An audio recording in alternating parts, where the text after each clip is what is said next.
সেলিব্রিটিদের পা চাটারও সময় নাই আর প্রমোট ভিডিও ভিক্ষা মাগারও কোনো ইচ্ছা নাই।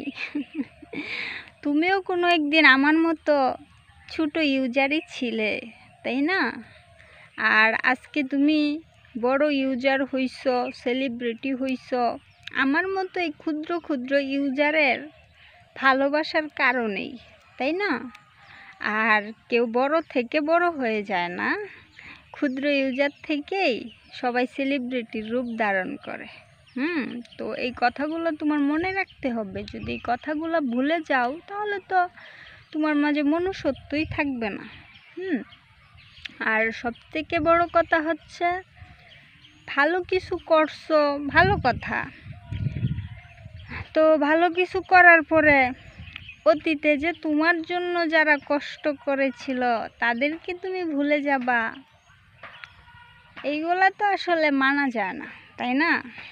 আজকে তোমার সফলতা আসছে, একটা সময় তো সবার ঘরের দুয়ারে দুয়ারে ঘুরতা ভালোবাসার জন্য, আর আজকে তোমার সফলতা চলে আসছে ঘরের দুয়ারে, তার জন্য তুমি এখন দরজাই বন্ধ করে রাখবা, কাউকেই ঢুকতে দিবা না তোমার বাসায়। একটু সাহায্যের জন্য কেউই চাইতে পারবে না তোমার কাছে একটু সাহায্য। এইরকম সেলিব্রিটিদের না আসলে আমি সেলিব্রিটি মনে করি না। কারণ হচ্ছে এরা তো মানুষের কাতারেই পড়ে না। এরার ভিতরে খালি আছে কারে কেমনে ফিসবো, কারে কেমনে শুরু করে রাখবো, কারে কেমনে ফাও ধরায় রাখবো, কারে কেমনে নিজের অনুগত্য করে রাখবো। মানে তারার ইচ্ছাটাই তাহে সেলিব্রিটি হয়ে পড়ে, তারার ইচ্ছাটাই হয়ে যে মানুষের দিয়ে কেমনে ফাও ধরায় রাখবো। তবে হ্যাঁ, এটা ঠিক আছে, সবাই এইরকম না, এটাও আমি মানি। তবে আমি আমার দেহা বেশিরভাগ মানুষই এই ছন্দের। সেলিব্রিটি হয়ে গেলে পরে আর অতীতের ছোটোখাটো সাধারণ মানুষটিরে মনে রাখে না।